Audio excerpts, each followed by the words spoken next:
Après les récentes manifestations de colère contre la MONUSCO, les membres du gouvernement congolais dépêchés par les chefs de l'État à Goma ont, au cours d'un briefing de presse organisé mardi 2 août 2022 à Kinshasa, annoncé une série de mesures prises par les pays pour assister les victimes. Parmi ces mesures figure la mise en œuvre de la couverture santé universelle et la matérialisation du programme des 145 territoires. L'État a décidé également de la couverture de santé universelle. Ça a déjà commencé ici à Kinshasa avec les maternités. Ça va se poursuivre partout à l'intérieur du pays. Le gouvernement est à pied d'œuvre pour réaliser le programme de 145 territoires. Il y a du social là-dedans. Tout cela va contribuer à l'allègement du choc subi par les populations. Outre ces mesures, le gouvernement attend également mettre en place une politique qui vise à relever le niveau social à travers l'entrepreneuriat des femmes et des jeunes dans cette partie du pays. Nous enregistrons plus ou moins 5 millions de déplacés à la partie est de notre République, les déplacés internes. C'est tellement énorme. Les gens qui ne sont pas chez eux, qui vivent dans des camps, qui sont en train d'errer à Goma, à Butembo, à Beni, un peu partout. C'est énorme, 5 600 000 habitants. Aujourd'hui, on signale par les statistiques que dans cette partie de la République, il y a plus ou moins 7 millions qui sont dans l'insécurité alimentaire. Donc la situation est délicate, très difficile, mais on peut tout dire, il y a un seul préalable, c'est l'installation de la paix. Et le gouvernement s'en occupe. On s'en occupe sur le plan politique, on s'en occupe sur le plan social et sur le plan militaire. Signalons que cette mission est intervenue après ces récentes manifestations de colère contre la MONUSCO qui ont occasionné 36 morts et 170 blessés au nord et au sud Kivu. Tout est enfin prêt pour accueillir les scientifiques qui devaient assister à la réunion des Yangambi dans la province de la Chopo. C'est là dans le cadre des travaux préparatoires de la 27e conférence des parties sur le changement climatique qui sera organisée par la République démocratique du Congo en partenariat avec la République d'Égypte du 3 au 5 octobre 2022.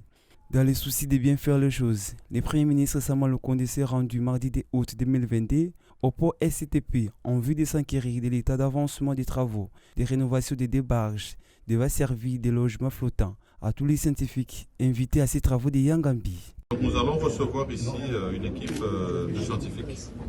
Et ici, une idée que je considère très originale, de voir tous ces scientifiques profiter non seulement du spectacle de notre faune, de notre flore, de notre biodiversité, mais aussi dans le même cadre d'effectuer leur travail. L'objectif visé par cette rencontre est celui de réfléchir sur comment réussir ces grands événements devait permettre à la RDC de s'attirer les projecteurs du monde en tant que pays solution face aux effets néfastes du réchauffement climatique.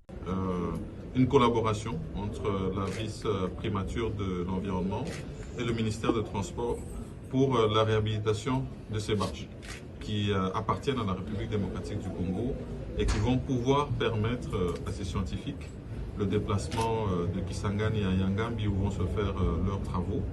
Et je crois que ce sera une bonne occasion pour nous de réaffirmer cette position de pays solution. Rappelons que ces deux engins sont constitués de 85 chambres à coucher, des chambres spéciales, des restaurants, des cuisines, un hôpital, 6 chambres pour les membres de l'équipage, des installations sanitaires pour hommes et pour femmes, un bureau et un magasin. Les foyers de développement pour l'autopromotion de pygmées et indigènes défavorisés, FDAPID, a procédé à la mise en œuvre des activités agricoles et génératrices de revenus dans le cadre de droits économiques et socio-culturels dans la province du Nord Kivu. Ces activités touchent le quotidien de peuples autochtones et d'autres groupes marginalisés, dont les femmes responsables de ménage, les personnes touchées par la malnutrition et autres. Cette organisation s'est fixé l'objectif de garantir l'autosuffisance alimentaire dans cette partie du pays.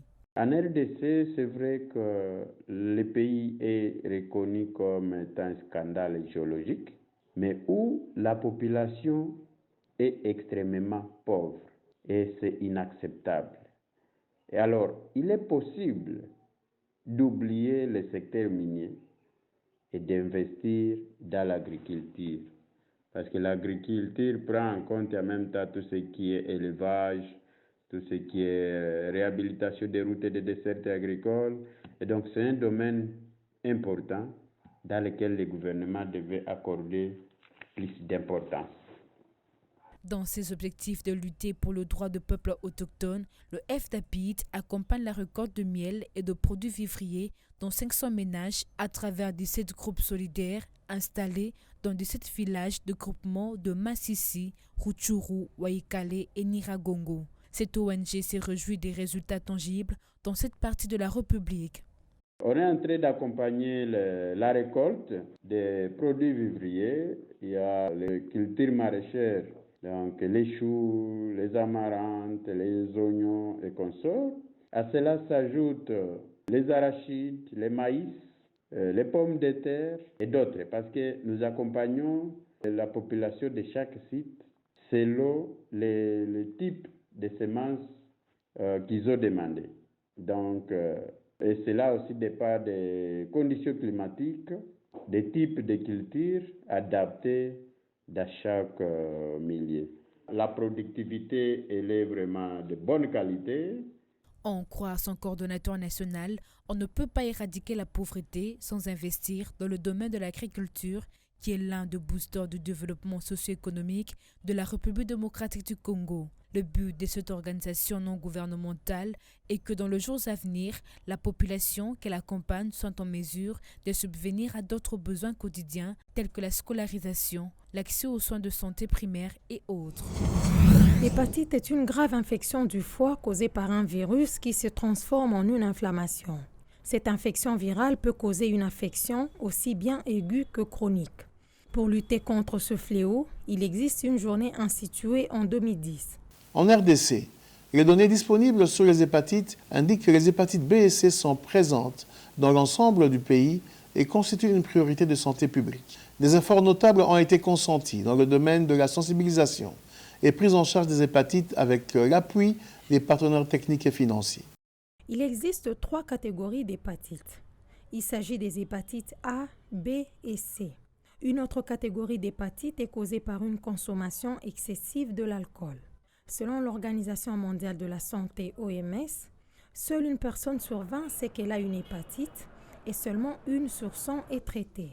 Raison de plus pour confirmer l'assertion selon laquelle l'hépatite fait partie des maladies considérées comme honteuses telles que le sida et la tuberculose en République démocratique du Congo. À en croire plusieurs corps médicaux contactés à ce sujet, les dossiers des malades sont confidentiels. Nous sommes tenus au secret professionnel. Nous ne pouvons pas vous dire ou bien trouver quelqu'un qui peut donner des témoignages sur la façon dont on a soigné l'hépatite virale. Néanmoins, le ministre de la Santé avait fait le point sur les statistiques. Selon l'OMS, chaque année, on enregistre dans le monde en moyenne 1 100 000 décès causés par les hépatites B et C. 9 400 000 personnes sont sous traitement contre une infection chronique par le virus de l'hépatite C. 10% des cas d'infection chronique par le virus de l'hépatite B. Plusieurs recherches sont en cours pour trouver des moyens efficaces pour lutter contre cette maladie. À en croire l'OMS, sa stratégie mondiale contre l'hépatite, approuvée par tous les États membres, vise à réduire les nouvelles infections à hépatite de 90% et le décès de 65% entre 2016 et 2030. En RDC, un traitement a été expérimenté. Il s'agit du Doubaz C. Fabriqué à base de plantes médicinales que l'on trouve sur le sol congolais, le Doubaz C est un antiviral capable de bloquer l'enzyme qui est à l'origine de la reproduction des virus. S'il n'a pas encore reçu une autorisation de mise sur le marché, ce médicament a été homologué par le ministère de la Santé il y a 3 ans pour lutter contre le VIH et les hépatites virales. C'est en soignant les patients VIH que l'équipe CREPAT et d'autres chercheurs indépendants qui accompagnent CREPAT ont découvert que les Doubaz C soignaient aussi les hépatites virales B et C.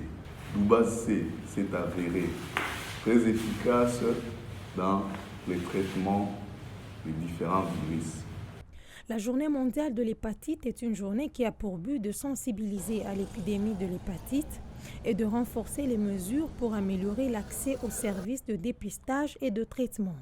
Elle est organisée tous les 28 juillet après l'anniversaire de Baruch Samuel, un Américain qui a identifié le virus de l'hépatite B pour la première fois et a développé plus tard un test diagnostique et un vaccin.